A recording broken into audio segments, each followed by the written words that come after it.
Okay, done. Sorry. Okay. Okay. Earlier we have talked about what constitute a good algorithm. So one of the criteria is the computational efficiency. So in another words, we are interested to know the number of steps an algorithm perform. Okay. So there are many ways to measure computational efficiency. One commonly commonly known approach, obviously, is by measuring the time taken to execute a functions or a program. Okay, we record the time taken when before it start, and then record the time when it ends. Then we just minus the time then we of ending time and from the starting time, then we can know how long it takes, right? So this is one way to measure how much time taken to run or to complete a task. So if you have two functions or two algorithms performing the same, solving the same problem, but solving it differently, you can just run the algorithm or the codes, the piece of codes, and then the one that take a shorter time, then is the better algorithms. So in this slide here, we have two functions, okay, two functions or two methods. So it's called repeat one and also repeat two. Both functions, what did they do? They concatenate two strings. They join two strings. So so this is the code is in Java. Okay, the codes are in Java. In Java, to concatenate string, we can use the plus operator. Okay, we can use the plus operator, or we can use the so this is the answer here is a string object, or we can use a different object which is called string builder, a different class. Okay, different class, different type of object. So both of them do the same thing. They join string, but they do it differently. There are different types of object that join string differently.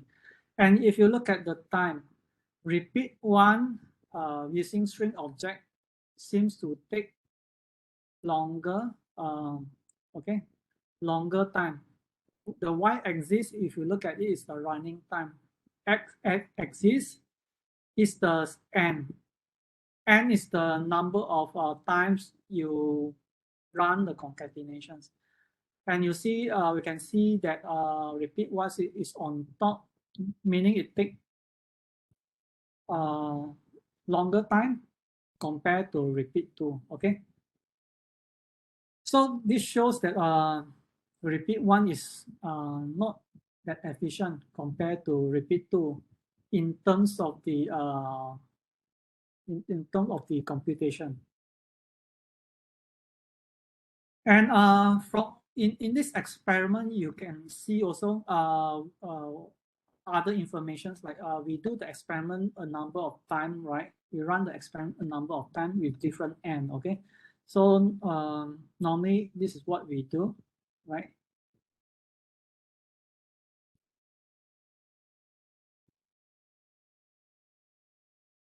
Okay, so this is again sometimes in this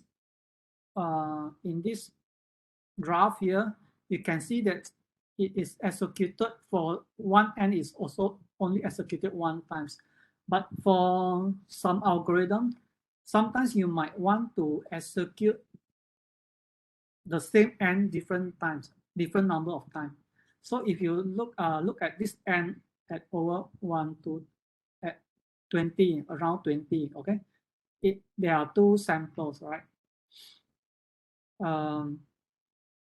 With different running time, okay? Sometimes we want to do that, okay?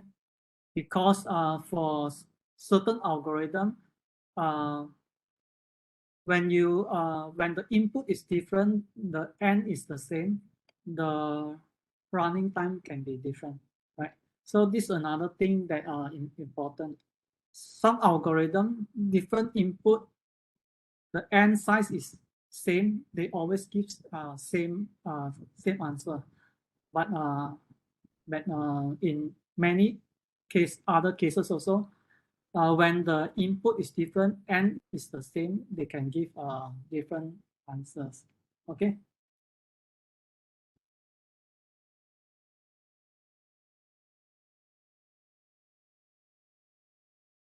Okay, so this is what I try to say also. Considering the same, if the size of the input is the same, the size of the input is the same, the content that you give to the program to process it is different, the running time can be different. You see some real example later. Okay, you'll see some real example later.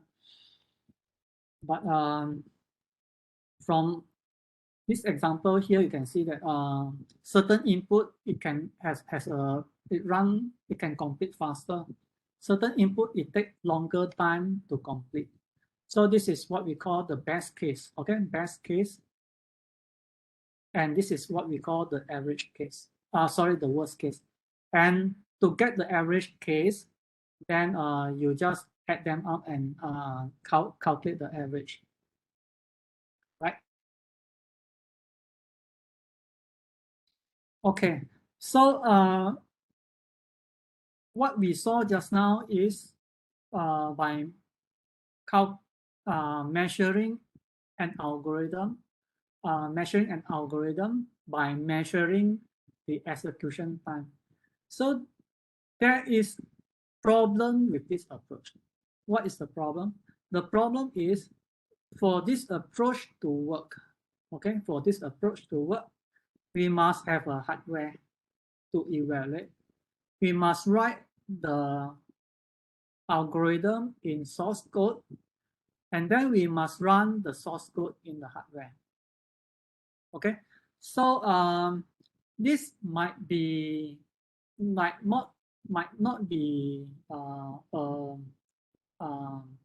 might be a problem. Okay, why this is a problem?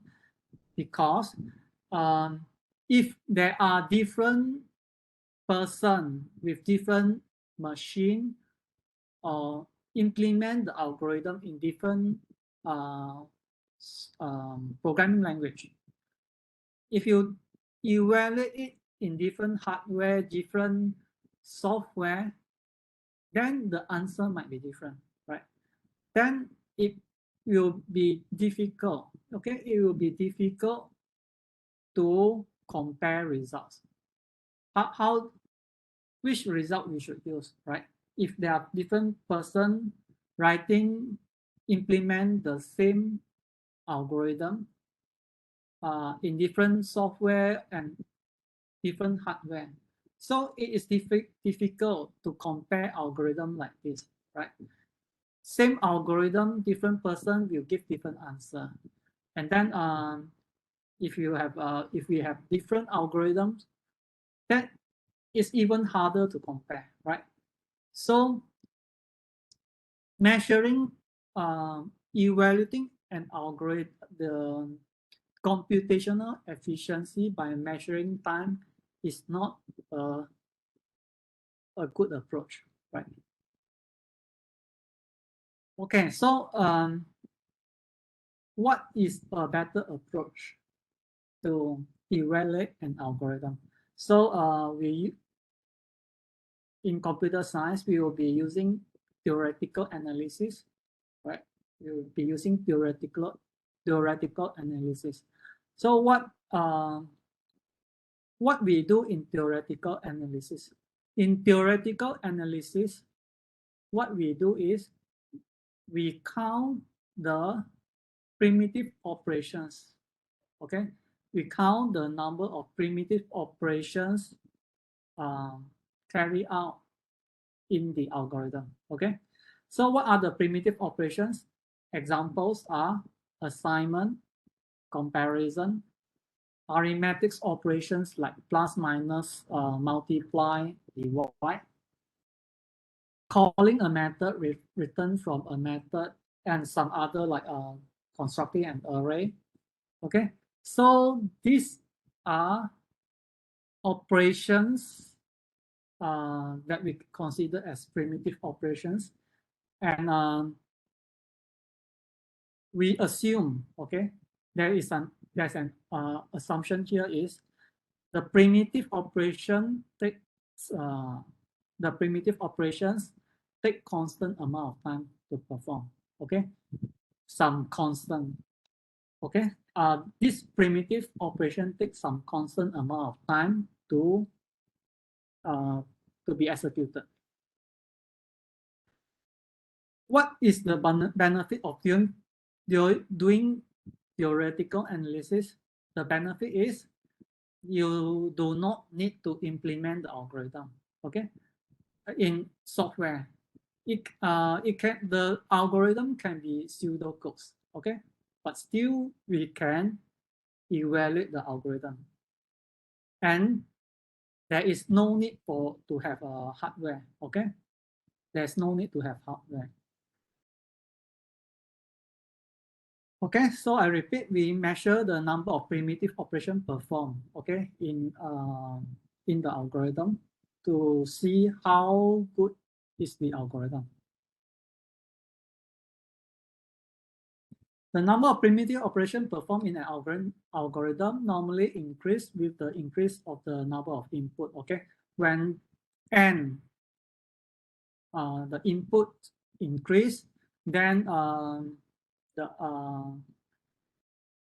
the number of operations obviously will increase, just like what we saw just now, the concatenations. When the more concatenations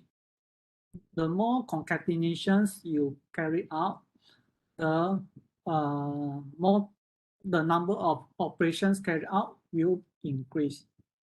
So instead of seeing an increase in time, we will see an increase. You see an increase in the number of primitive operations carried out when n is large.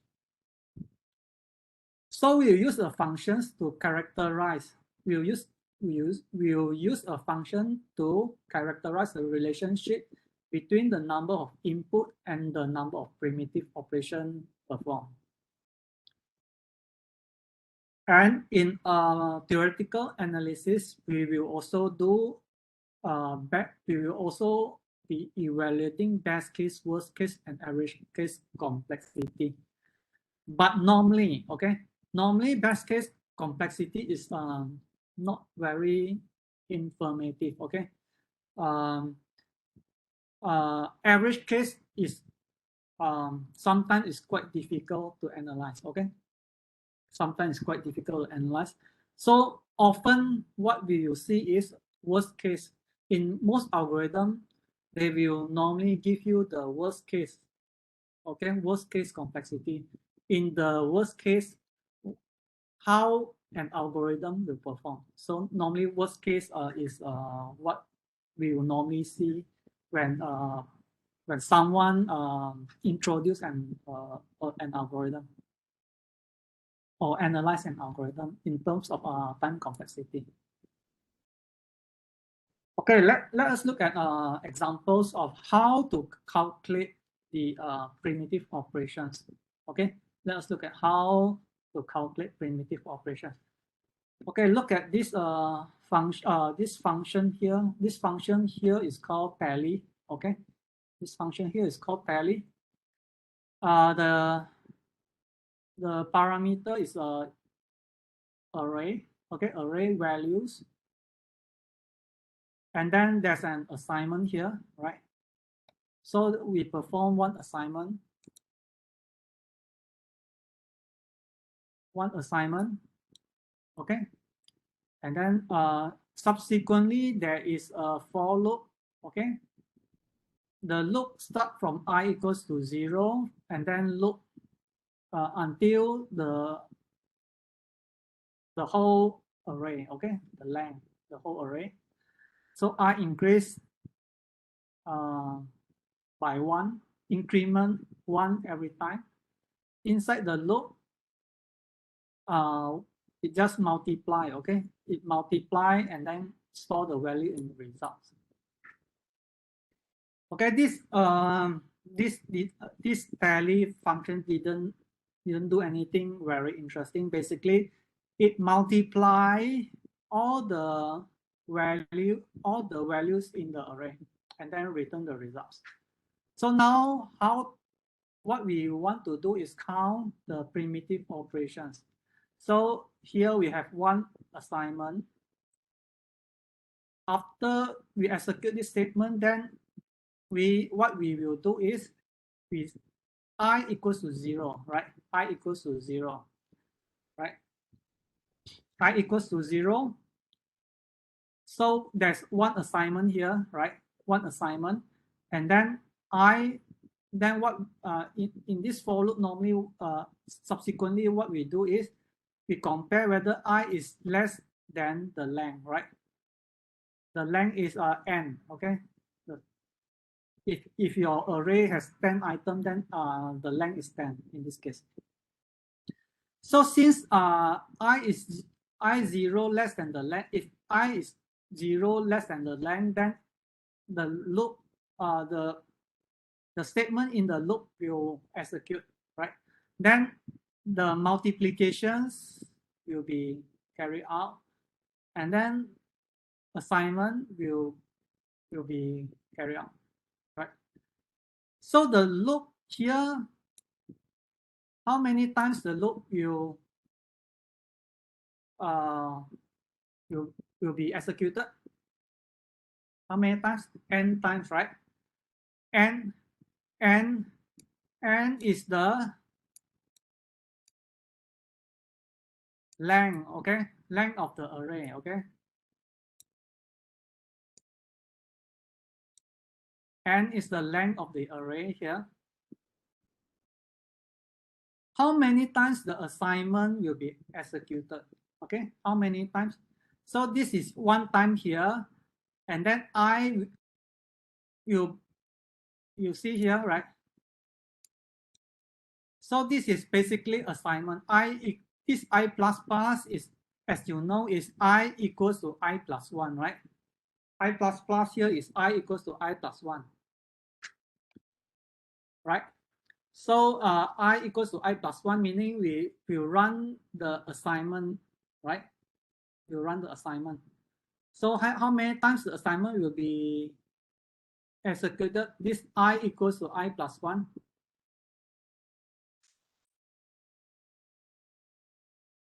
N times also, right? It's actually around n, is n or n plus 1 time, maybe more precise, okay? So we have this assignment at around n plus 1 time actually, but I put here n times only. That doesn't matter. Small differences doesn't matter, okay? Later you'll see these small differences is not very serious, okay? Not very serious, doesn't matter. So just assume here, to make things simpler, we just assume here there's n times n assignment, okay?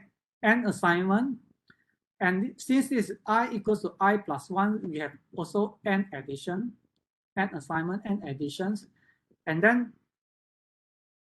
the multiplications is carried out also n times, okay? The multiplication is carried out n times also. And the assignment here is also carried out n times, okay? The assignment here is carried out also n times.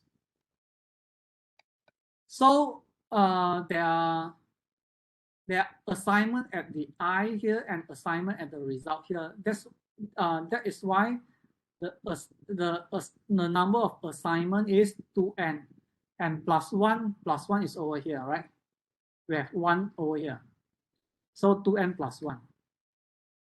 Comparison, where is the comparison? Comparison is I less than n, okay? I less than n. So this will, the comparison will be carried out n times also, okay? The comparison will be carried out n times also. And then return statement will carry out 1 time. Multiplication n times, okay? So how many, if you are interested in the time, okay? If you are interested in the time, then since our assumption is the primitive operation take constant amount of time, assume C1, C2, C3, C4, and C5 are constant time required for the operation, comparison, assignment, multiplication, and return, respectively. If you are interested in the time, if you know what is C1, C2, C3, C4, and C5, you can actually find out the time, okay? You can actually find out the time by multiplying C1 with n plus C2 multiply 2n plus 1, C3 times n plus C4 times n plus C5 times 1, right? So this is the relationship between f in this case is the time, okay, and the number of operations, okay, and the number of operations. Okay, makes sense?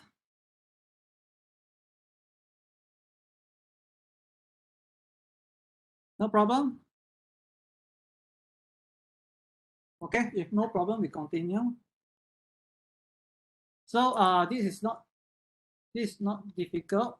Basically, count the operations carried out for assignment, multiplication, and other primitive operations. Okay, primitive operations that take constant amount of time. So from the analysis, okay, we can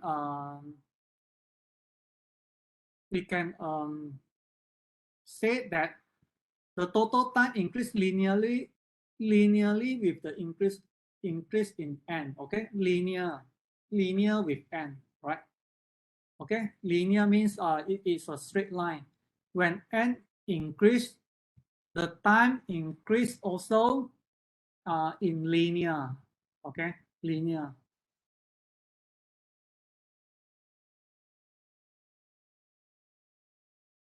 In this example here, okay, in this example here, we have separated the primitive operations, okay?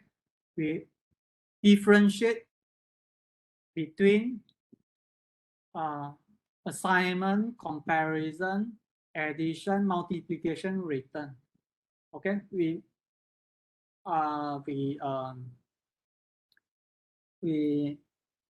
separate the primitive operations. In fact, actually, if you want,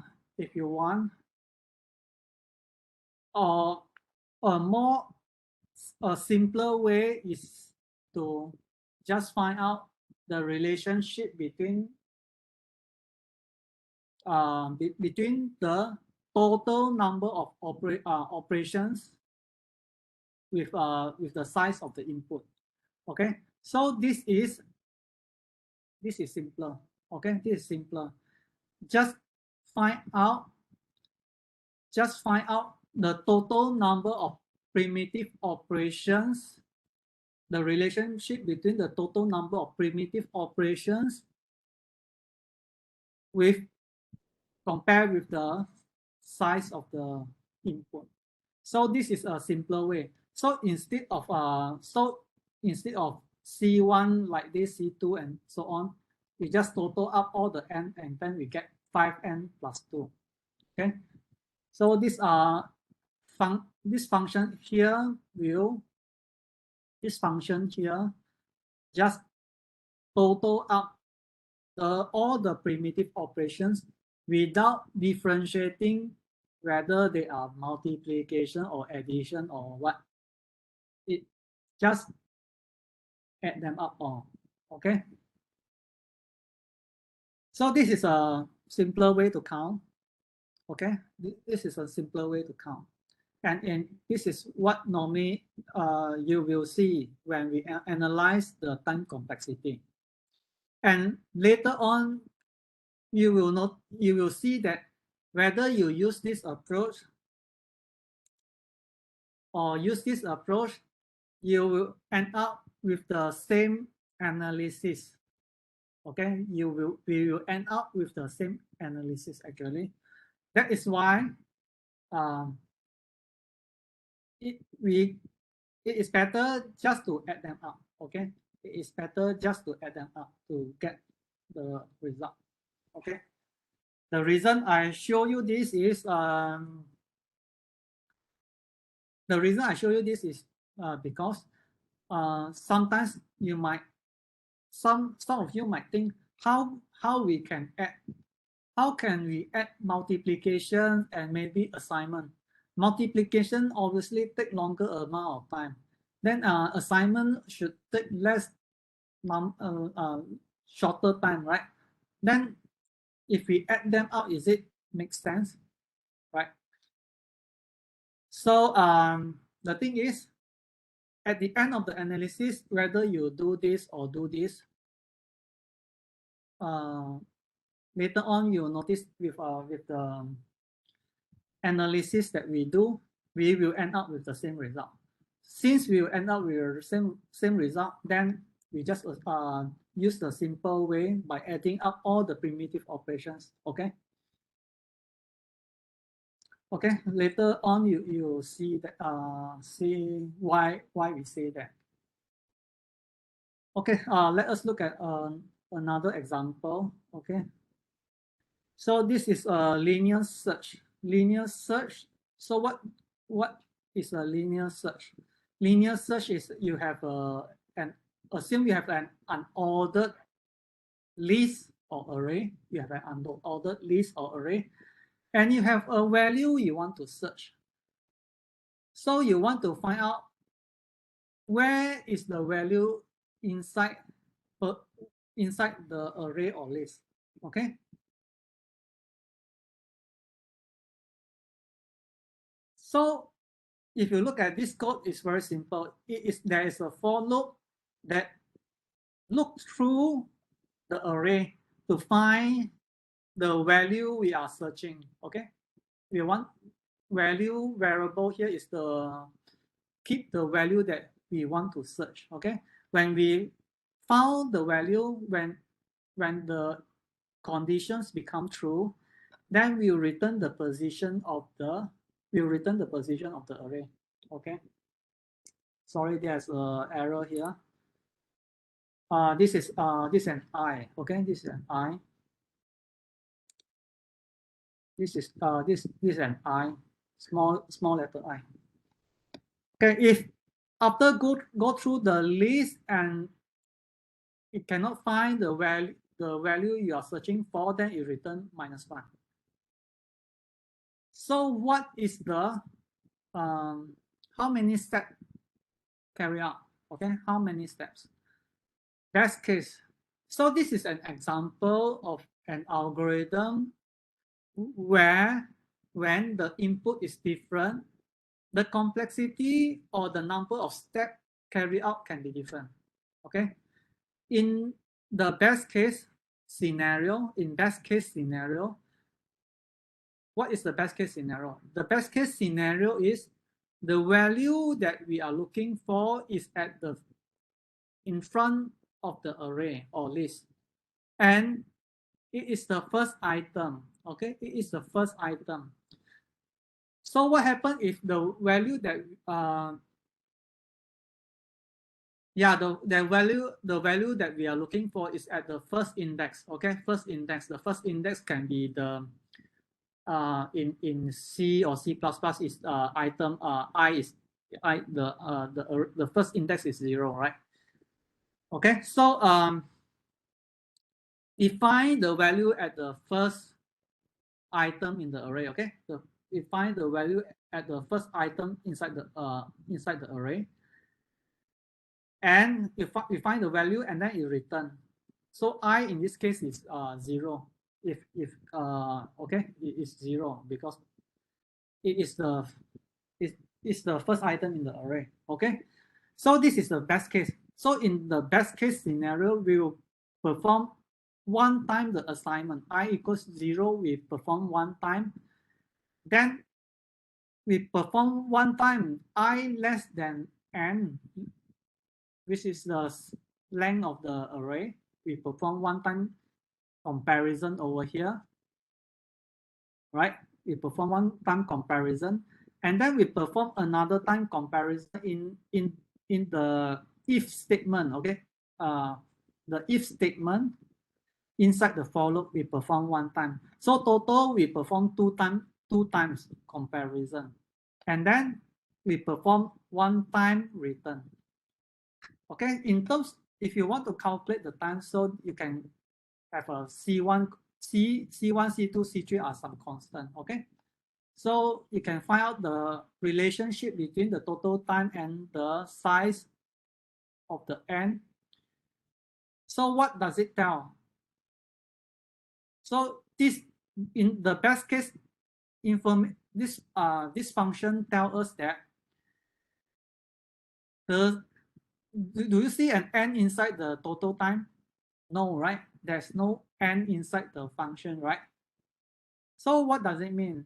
It means no matter what is the size of your array or list, the total time taken is constant. Okay? For the best case scenario. For the best case scenario,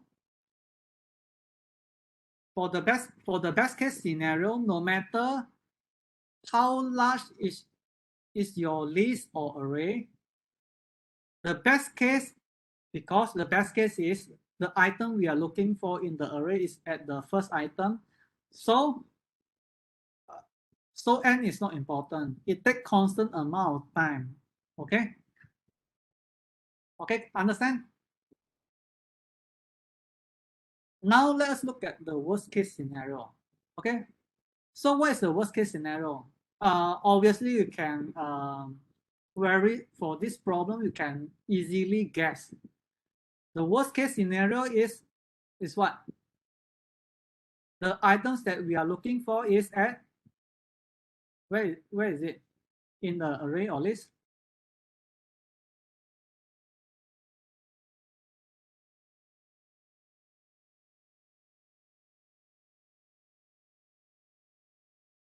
Yeah, thanks for your answer. So the items we are looking for at the end or at the last position in the array or list. So in this case, when we are searching for the item in the list or array, you have to go through the whole array or list, then only you can find it. Actually, either it's at the last position or it is not in the array or list at all, right? So this is the worst case scenario. You go through the whole array, either you find the item in the last place or you didn't find it at all. In either case, the for loop will loop n times, okay? When it loop n times, then you perform the assignment, okay? N times, and you perform the comparison n times, we perform the addition n times, and then if the if statement, the condition statement inside again n times. That is why we have comparison to n times. And return statement, the return statement either is carried out, executed the return statement in the conditional statement or the one at the outside. Okay, return -1, right? So either case we will execute the return statement once. Okay, so the total time C1, C2, C3, C4, they are constant, right? So from this function, we can know that the total time and the size of the array is linear, okay? Because C1 is constant times n, C2 is constant, C2 times 2 is constant times n, right? C3 is also constant. So the relationship between the total time and the size of the array or list is linear. Meaning, what does it mean? Meaning when the size of the array or list increase, the total time, execution time will increase linearly, okay? Increase linearly.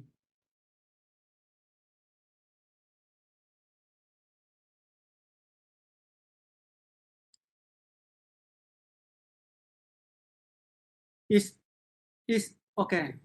There's a question. Is the best case? Let me see. Is the best case always is a constant? For this problem, okay, for this problem here, yes, it's always constant. For different problem, then the best case can be different. The worst case can also be different, right?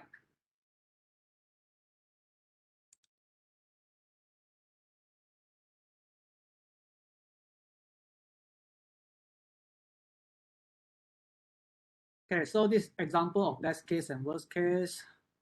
And then we can also calculate average case. Okay, we can also calculate average case. So for calculating average case, you can for this for linear search, it is not that difficult, but for some other analysis it might be difficult. And for linear search, we will assume, okay, we will assume the input as a has a flat distribution. The input.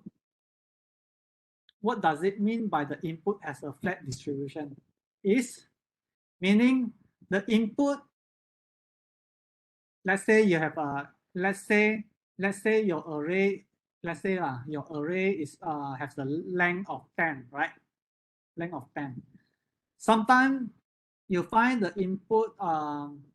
Sometimes you find the value you want to search for in position 0.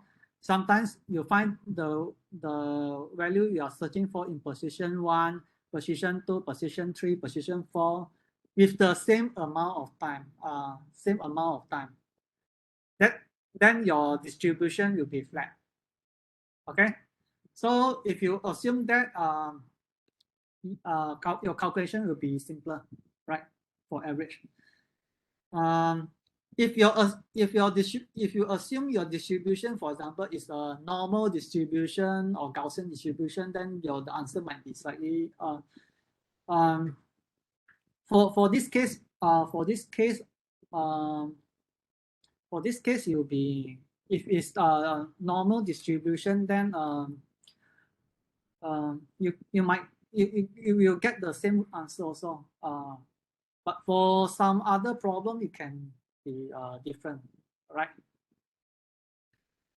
But if you assume your distribution is skewed toward left or right, then your answer can be different, right? So make it simpler. We'll assume the distribution is flat, right? To calculate it actually is quite not that difficult.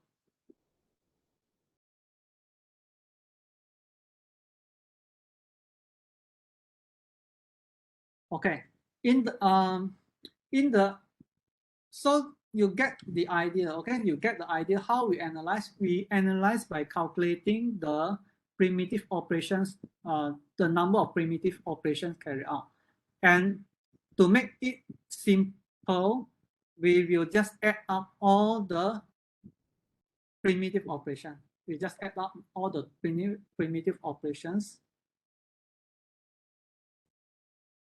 Okay, in the analysis of algorithm, the growth rate of the running time as the function of the input size n is considered. Okay, running time as the inputs as the function of input size n is considered. Okay, we will be using what we call the big O notations in analyzing the time complexity of the algorithm. Okay, what is big O?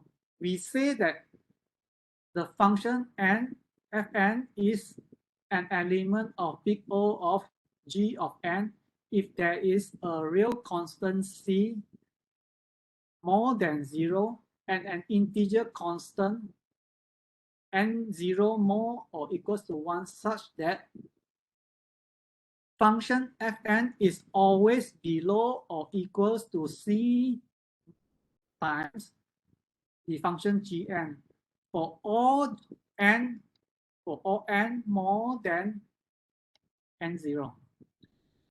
To what these definitions try to tell you is for an input, when your input size is more than n0, when your input size is more than n0, if you can find a function, fn is actually the functions that you find out. Okay, just now you find out the relationship between the fn is the total number of primitive operations carried out, and fn is the total primitive operation carried out, and the with compare with the input size, right? Fn. If you can find out of functions, if you can find out a function gn, which is if you can find a function gn that multiply a constant c, okay, multiply the constant c, which is always on top of fn when the input size is more than n0, okay, then we say that fn is big O g of n, okay. In another word, it means this gn is the upper limit. Is this function gn is the big O of gn is the upper limit of the function fn. It's always on top of fn. Is fn cannot exceed c multiply of gn after for n more than n0. Okay, it is the upper limit. Okay, meaning the time complexity of your functions does not grow more than gn, does not grow more than gn. Okay, let's say your fn is equals to your fn, you evaluate your algorithm and you found out that your fn is equals to 8n plus 5. Okay, if you find out that your fn is equals to 8n plus 5, then we can say that fn is an element of big O of n. f8n plus 5 does not grow more than big O of n. So gn is this case is equals to n. Okay, gn is equals to n. Look at the justification.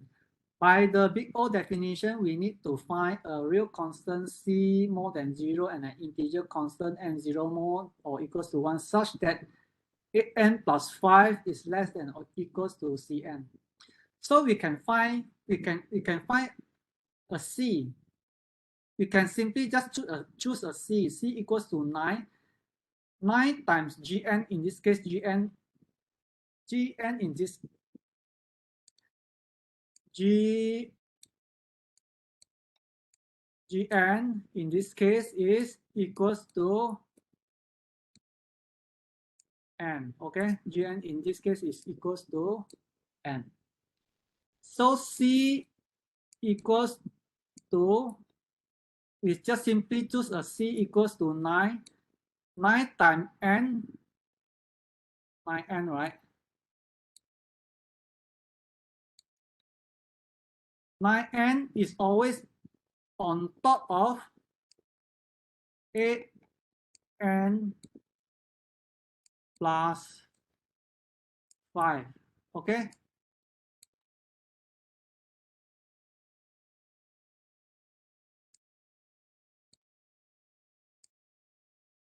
Okay, 9n is always more than 8n plus 5. For some n more than some n0, n0 in this case is 1. Okay, so this is the upper limit. It does not grow beyond, the Fn cannot exceed this definitely. Okay, so this Fn, we say is an element, normally we just use equals O n, okay?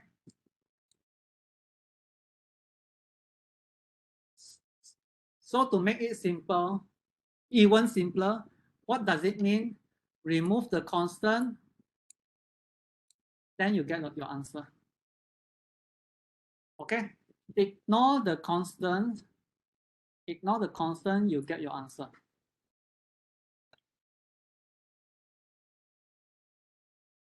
Okay. Sorry, give me a minute. I have some problem with my screen. Let me change my monitor.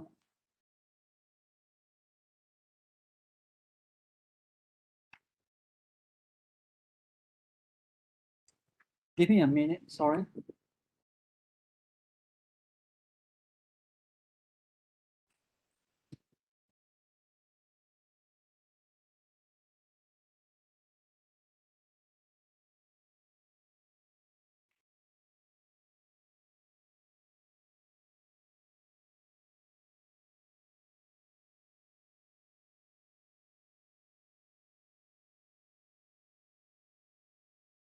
Hello, can you hear me? Okay, thank you very much. Sorry, I have some problem with my screen. Can you still see the screen?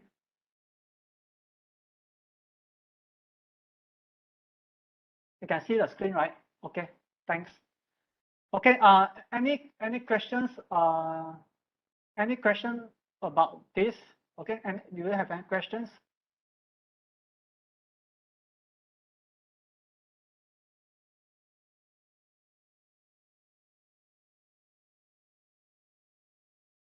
Okay, let us look at a few more examples. So another example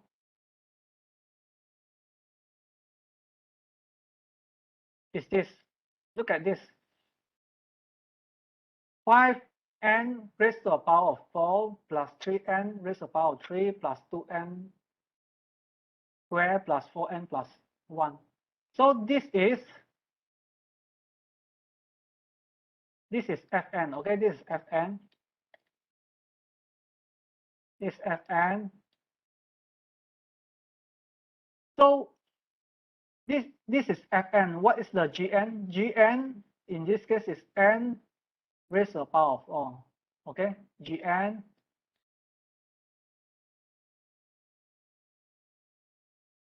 is n 4. Okay. So again, if you are, so what does it mean is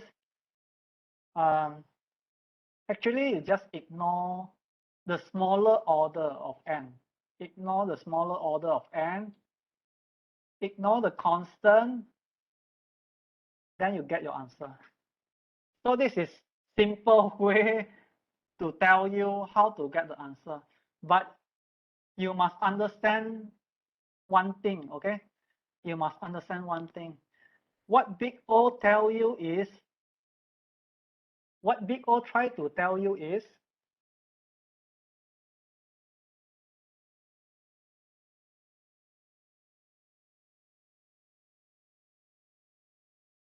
yeah, we only consider n for higher order n, okay? We only consider higher order n.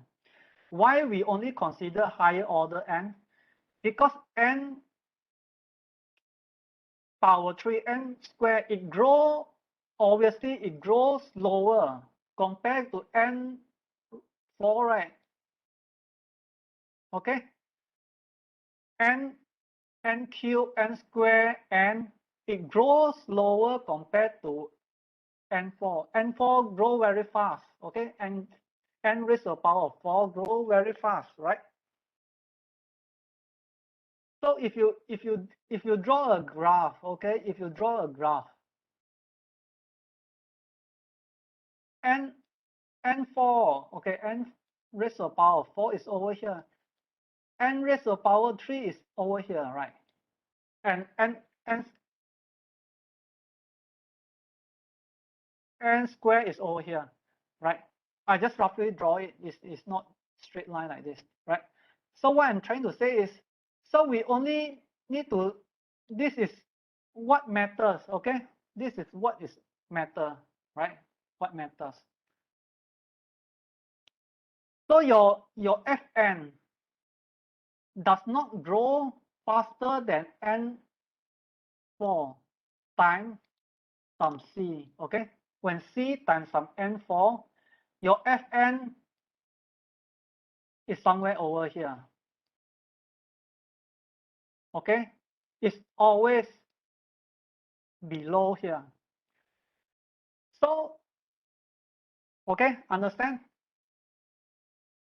So theoretically, again, big O tell you what? Big O tell you the upper limit. Okay, big O tell you the upper limit, meaning your functions does not grow faster than n raised to the power of 4, does not grow faster or higher than n raised to the power of 4. If you want, it is also correct to say, it is also correct to say Fn equals to O n 5.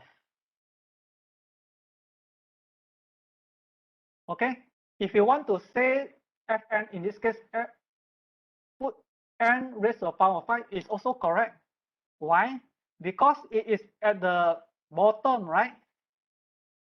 Your function Fn is over here, n raised to the power of 5 is over here.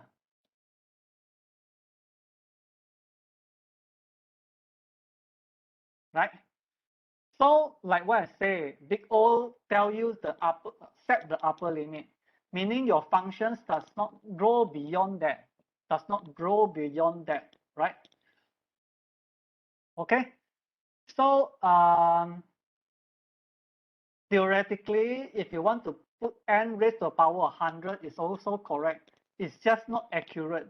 Okay. If you want to say n raised to the power 100, also can. But the thing is, it is not accurate, and it does not tell you the true, it does not paint the true picture, okay? It does not rule the true picture. So we try to make it as accurate as possible. In this case, Fn equals to big O n raised to the power of 4. Okay? Make sense? So big O is set the upper limit of your algorithm, meaning it does not grow worse than that. Okay, does not your algorithm is not worse than that. Make sense?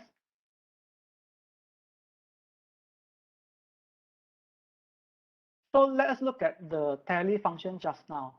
Okay, the tally function just now, we already found out that Fn is n, right? We already found out that Fn is equals to n, right? for this tally function because there's a loop here, right? So in this case, we can see that it is big O(n). Okay, we can see that Fn is big O(n). Okay, because we can find a C. Let's say we just simply pick a C with a constant 10,000, and then 10,000 times C, this Gn is always on top of this line, right? It's always on top of this line. Okay, so very simple. If you don't know the answer, just remove the constant, remove the lower order n. So remove the constant. So you get the answer n, right? So this n. So this is also a single n. Okay, so we know that is n. Okay. This is to get answer, but for understanding, I hope you understand what I'm saying. It is the upper limit. Big O tell you the upper limit, right?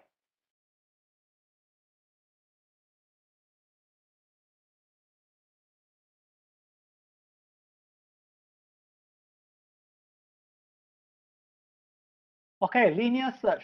Linear search just now from the equation we found out that it is constant. There's no n inside here. Okay, there's no n inside here.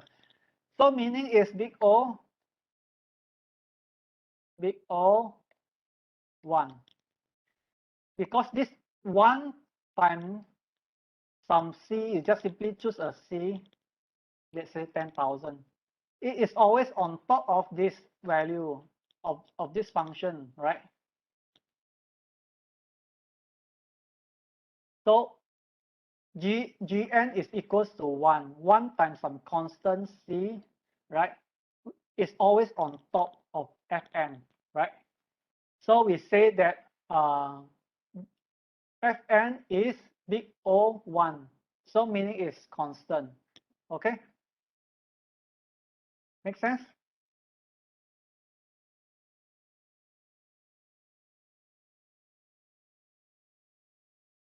Okay, some more examples. Okay, some more examples.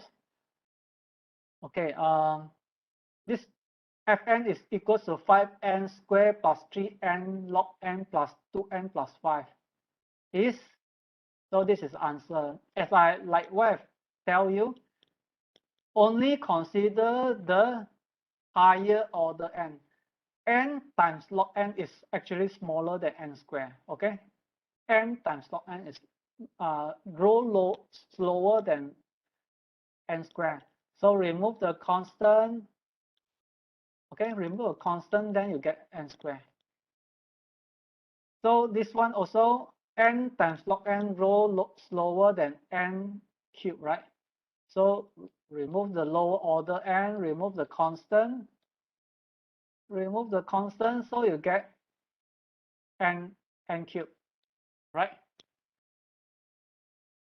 So here we have 3 log n plus 3 log n plus 2, right? Remove the constant, you get log n. Okay, so here 2 raised to the power of n plus 2. So if you read the explanation, you can split 2 power n plus 2 to this, right? To this. So this part here is a constant. You remove the constant, you get 2 raised to the power of n. That's how you get this answer, right? Okay, last one, 2n plus 100 log n. Log n grow slower than n. That is why you get big O of n. Okay. Any questions?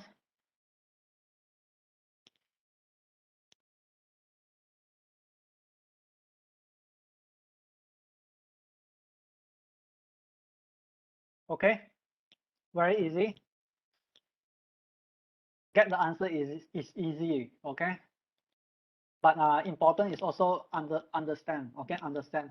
As long as you can get the functions, then finding out the big O is simple. Okay, so this is this example here is a linear search, average case of linear search. Okay, I show you this example. Like what I've explained to you just now, for this average case, you assume the distribution of the input is linear. So if you have an array, array or list, you best case, like what I mentioned, you find the item you are searching for in the first item in the array. The worst case is you find at the last place, right? The best case you find in the first position.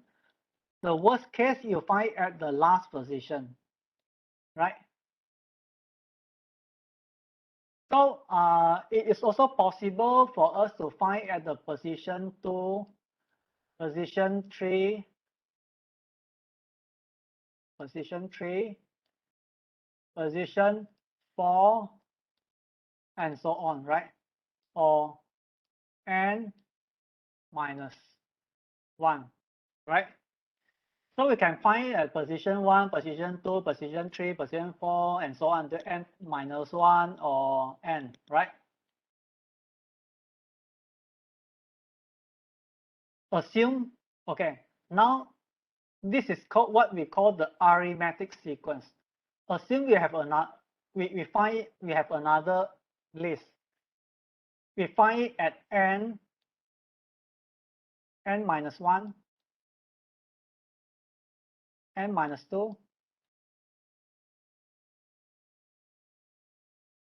and here if we find at the position number 2, position number 1. So if you add these two up, if you add these two lists up, what we will get is n times n plus 1. Okay, if you add these two up, n plus 1, n plus 1, n plus 1. How many n plus 1? n plus 1. Okay, n times of n plus 1. So we assume we have two array here. We find at the first position, second position, third position, another list you find at n position, n minus 1, n minus 2 position. So you end up with this. And since we assume we have two lists, but actually we only have one, so you divide by 2. So that is how we get this. Okay, this is how we get this. And we want to find the average. So this is how we get it. Okay. We want to get the average. That's why you divide by n. Okay. So this is how an example of calculating the average. Okay. Calculate the average case. So this is considered the simple one. For some other example, finding the average is quite challenging.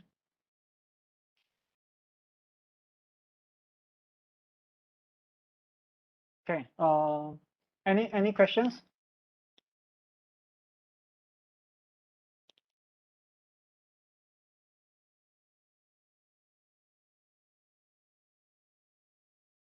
Okay. Clear. Let me look. Fine. Okay. We have around 30 minutes more. Okay. Okay. What you saw just now is the big O, right? You already see we have already discussed the definitions of big O. Big O is the upper limit. Okay. Big O is the upper limit. And what you see here is another way to evaluate to quantify an algorithm using a big omega.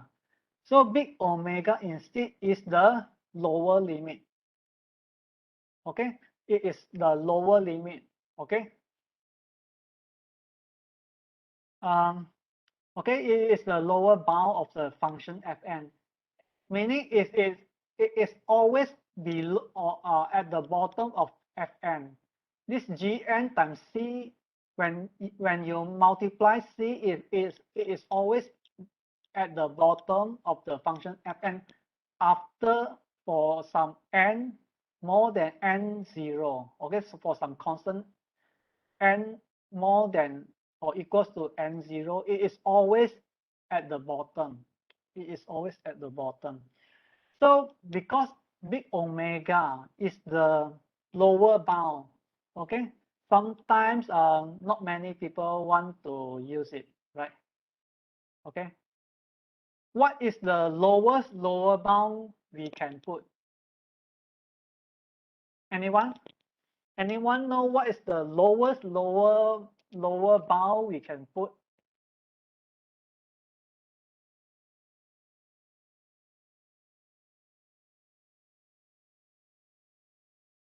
Anyone knows? What is the lowest lower bound we can put?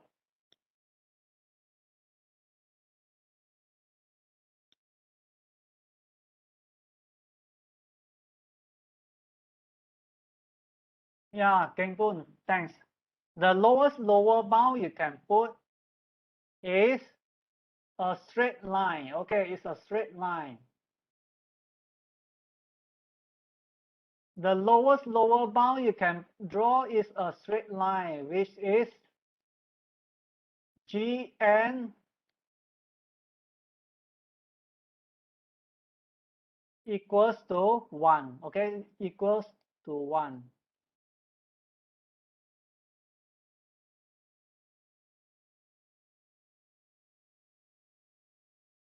Okay, Gn equals to 1. Okay. The lowest lower bound you can draw is a straight line. Obviously, you cannot draw a line like this, right? Can you draw a line like this?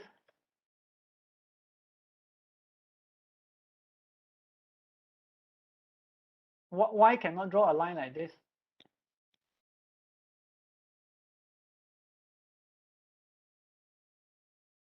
Why we cannot draw a line like this?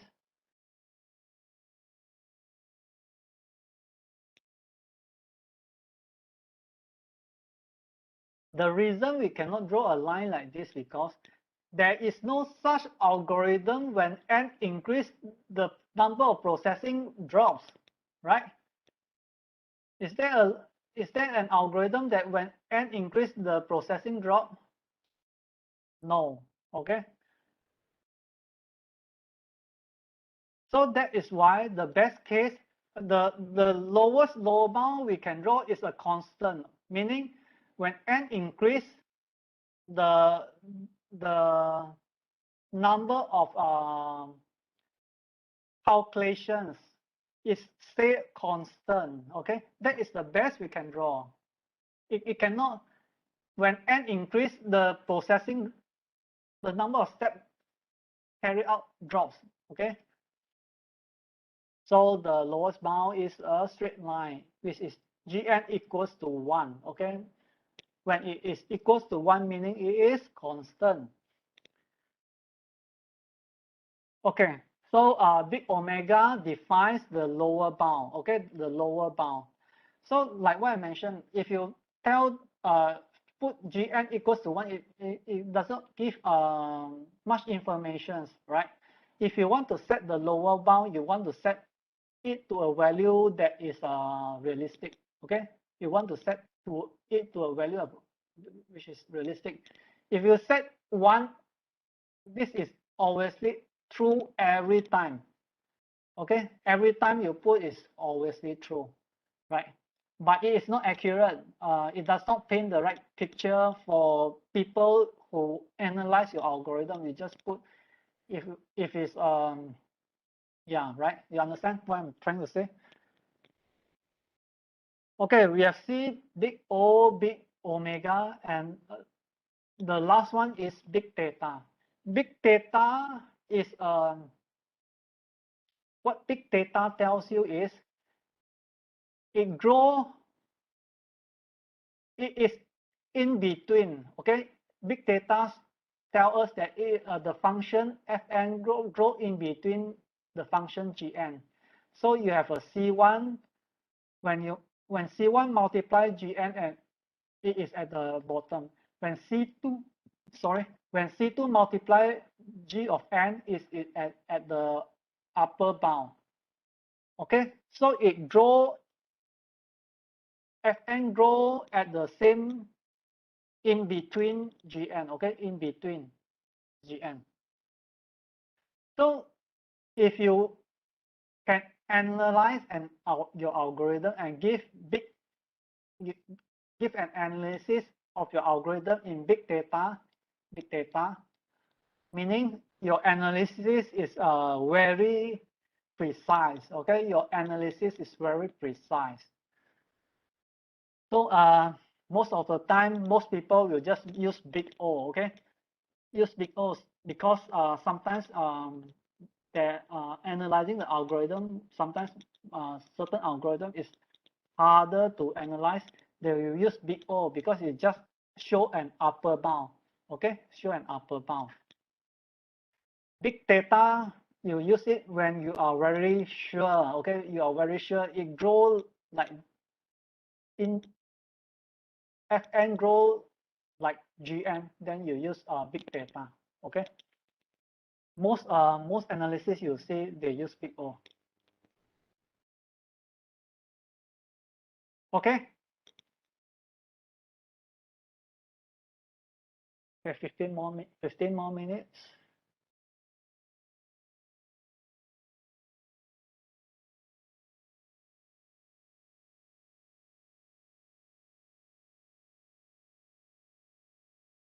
Okay, linear search, you can use big data, big O of n, which is correct.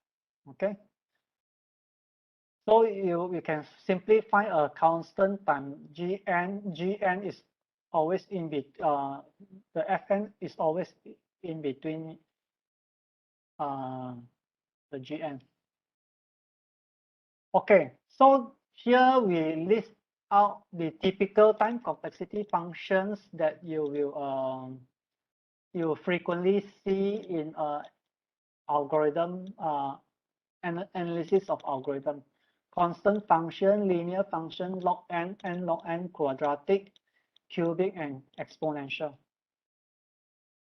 Constant function you already saw just now, right? Constant. What does it mean? Constant means when n increase, the time taken does not increase. So it means it's constant, right? So you saw it, for example, in the best case scenario for the linear search, right? Linear functions, you also saw it just now. For example, the worst case of the linear search is big O n, right? Big O n. So linear function, for example, like this is linear function. Gn is n. Gn is n.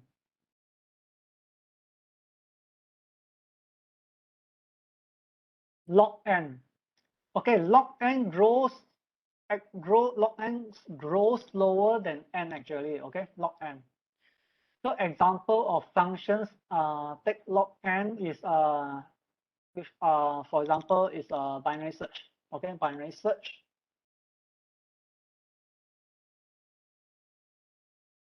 So log n, you don't have to put the base of the log because we can simply change the base of the log with a constant.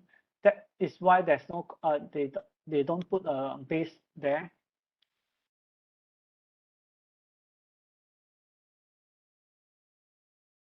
Okay, I think because I think due to time, maybe I won't explain this. Later on, we will have opportunity to explain this. Okay, we have opportunity to explain this. Or should I explain this? Okay, maybe I quickly explain this. So like what I mentioned to you, the worst case of binary search is big O log n. Okay, worst case scenario for binary search. You know binary search? Binary search search an order list or array. Okay, so order list, what is an order list? An order list is a list where the value inside increase, either increase or decrease in order. Okay, either you store the value in increasing order or decreasing order. Okay, ascending order or descending order. Right. So for example, you say 2, 5, 10, 11, 12, 18, 24. So these are values stored in an array. It is in ascending order. Okay, ascending order, increasing order. So what is the worst case? So obviously the worst case is either the items you are searching for cannot be found. Okay, that is the worst case. Or the items you are searching for is at the either at the front position or at the last position. Why? Because for binary search, it always search at the middle of the sublist. So let's say, so the best case is very simple. The best case you search. So this is this example we have 1, 2, 3, 4, 5, 6, 7 items. So every time if you start at the middle, okay, it will start at the middle. So let's say you search for value 10, 10, then it search at the, look at the value, it's not the value we are looking for. So 10 less than 11, then it will search for the lower half, right? It will search for the lower half, okay? Then it will search at the left side, okay? Since 10 is less than 11. Okay, now the sublist has 2, 5, 10. So it will search the middle of the left sublist. The middle of the left sublist is the value, has a value 5. So again, it is not the value that we are looking for.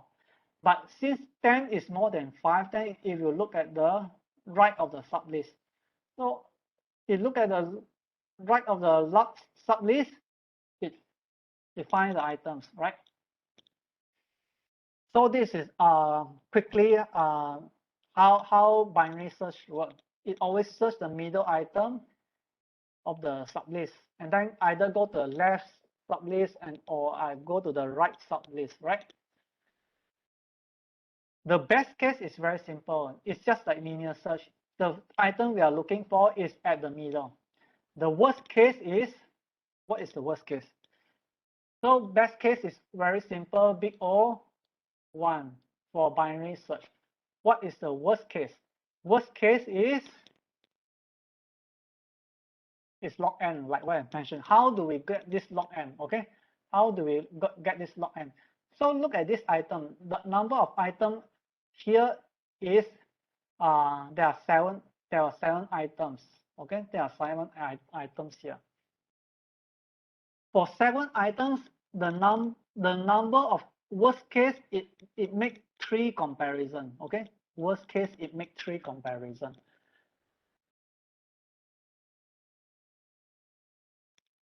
Okay, so what does it mean? If you because of time, if you look at this example, you'll notice that if it's 7, if you have 7 items, it make 3. If you have 15 items, the worst case is the number of comparison it make is 4.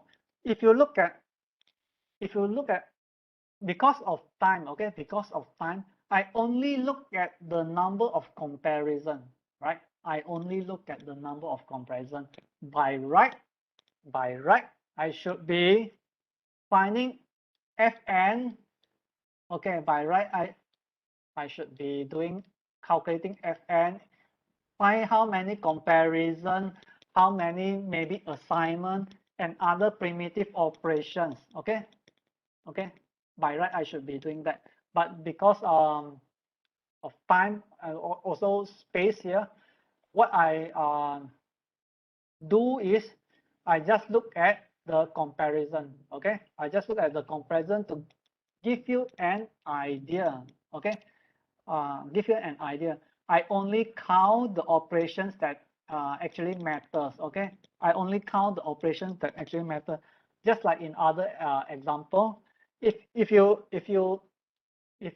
look at other example, if you look at other example like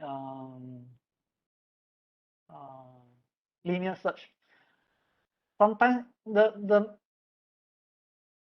whole functions, the operations that really matter, for example, is for linear search is this comparison. Okay, this comparison will determine how good is your linear search, right?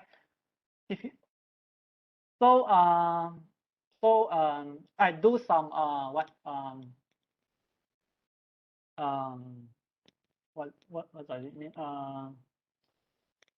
I skip some steps. Okay, I skip some steps. If I want, I just count this one only. Okay, I skip some steps so for binary search, in this example, I skip some step. Okay, this is the code. By right, you should be calculating how many comparison, how many assignments, then find out the functions, then and then you can do it correctly. You find out the fn first, then from fn you find out the on. But in this, to save time, I just count. Okay, I just count the number of comparison. Okay, I just count the number of comparison here, because that is the operations that matters. Okay, I skip some steps. Okay, I skip some steps. So if you only count the comparison, you'll notice, like, if we do the worst case, if we have 7 items in the array, we make 3 comparison. We have 15 comparison. The number of comparison we make is 4. Okay. So what this set? Okay, this so from the relationship between the n and the comparison, then you notice that fn sorry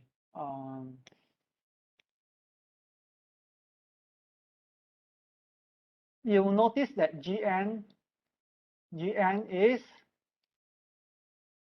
log n. Okay, we'll see other more example of this later on. Okay, so for now, just to, you can look at the equation because of time. I will not go into more details with you all. So read the explanations. It should be quite you should get the you should understand it. Okay, if you don't, then let me know in the next class. Okay, so this is the worst case complexity, big data log n, quadratic. Okay, quadratic functions mean big O. This is n squared. If you look at this, so there are I just tell you some trick. You look at this. There's a loop. There's an inner loop. Okay, there's an inner loop, and important is also this one, right? It loop n times, right? So this statement here inside will obviously run n squared times, right? N squared times, right? This statement here, the addition, the insertion will obviously run n squared time, right? So this obviously is big O n squared, right?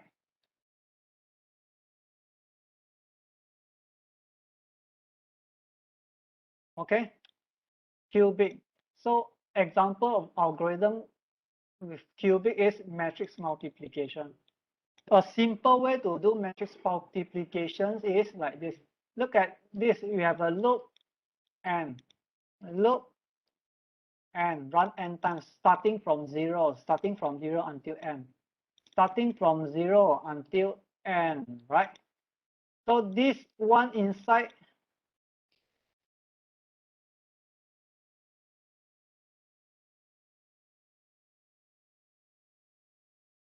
and this one obviously n cube times, right? The assignment, the addition, right? And then you have a assignment, addition here, and also multiplications, right?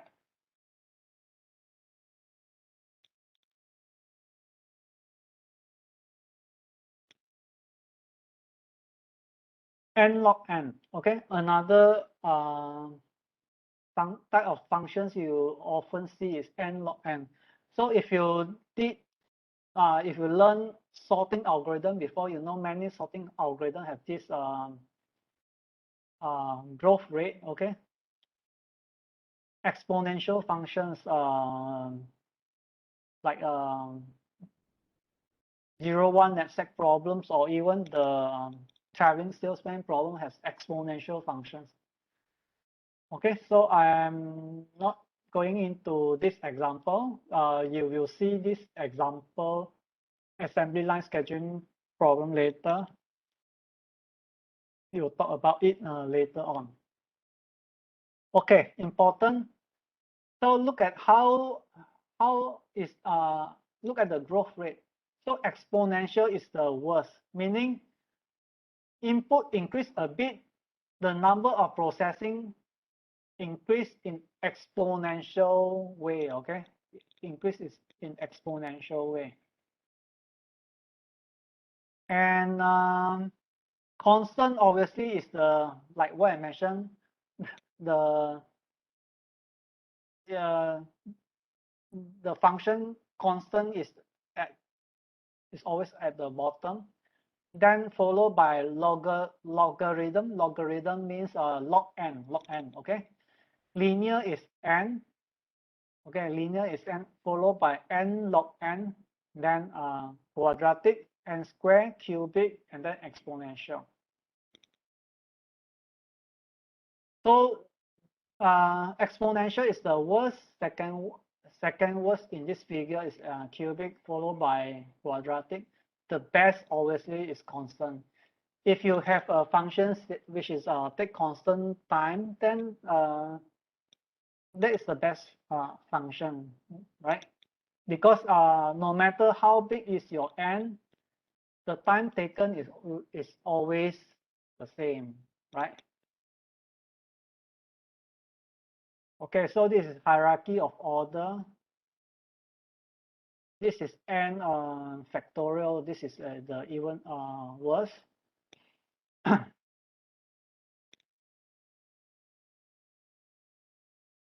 So okay, so there's some relationship between big O, big theta, and also big omega, and also big theta. Okay, so we can take a look. This is not that important here.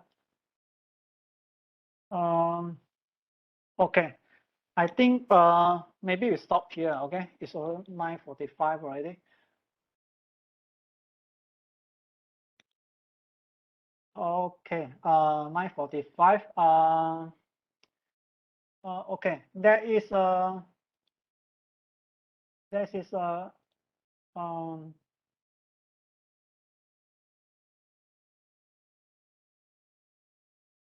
is an exercise. So this exercise is taken from past year test questions. Okay, past year test questions. So you can just do question 1, A, B, C, and D.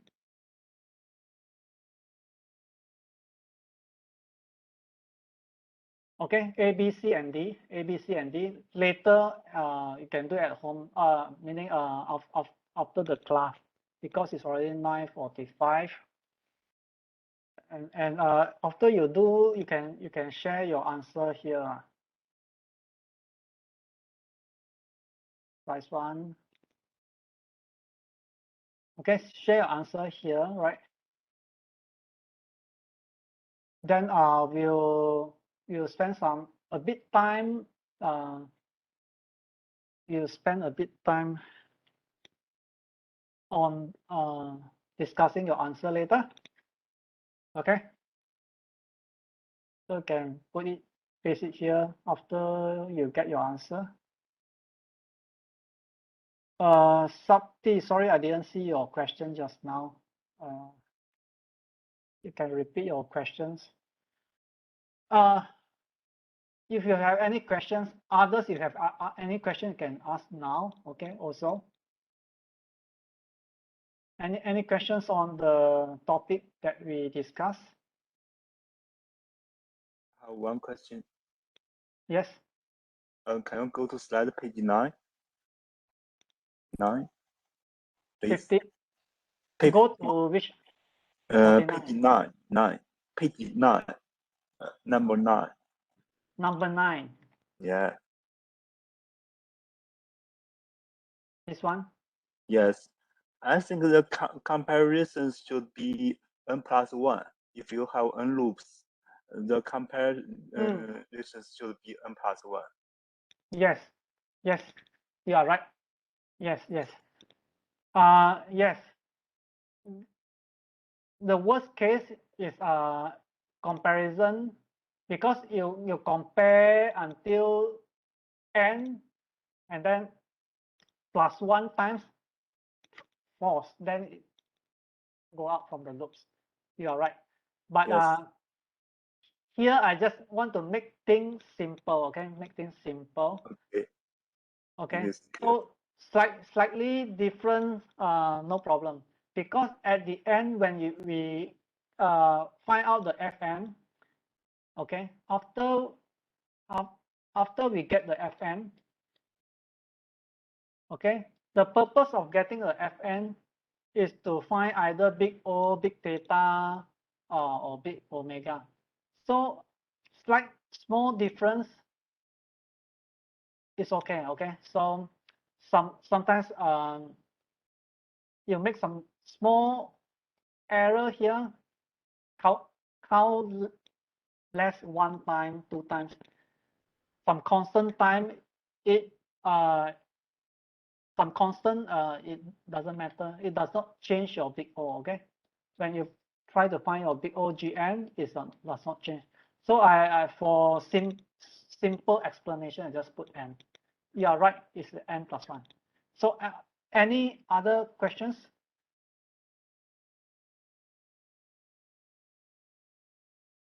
Any other questions? Yes, Doctor, please. Can you go Yes. to the last sheet? Last slide. Last one. Last one. Okay. Here, in operation 1, we can say operation 1 is constant loop n, right? You mean what is the answer for this question? I want to know operation 1 mean it is constant, right? Yeah. Primitive operations, we assume it is constant. Loop is n. Yeah, loop is n. Operation 2 constant. Operation 1 constant. All this is that's mean. So what's the answer? Big O is n. Yeah, so the answer is this one. Okay. Okay, thank you. Try out question 2 and 3. We can have a discussion later. Next week. Okay, thank you. Thanks. Any other questions?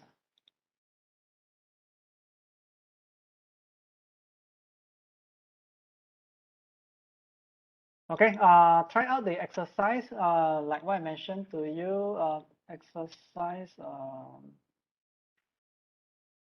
1, A, B, C, and D. Okay, then paste your answer here. We will have a discussion next week.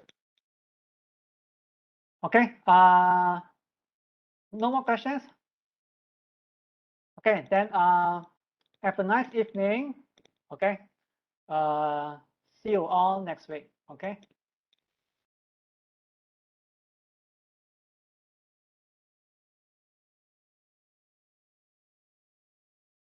Thank you, everyone. Enjoy your evening.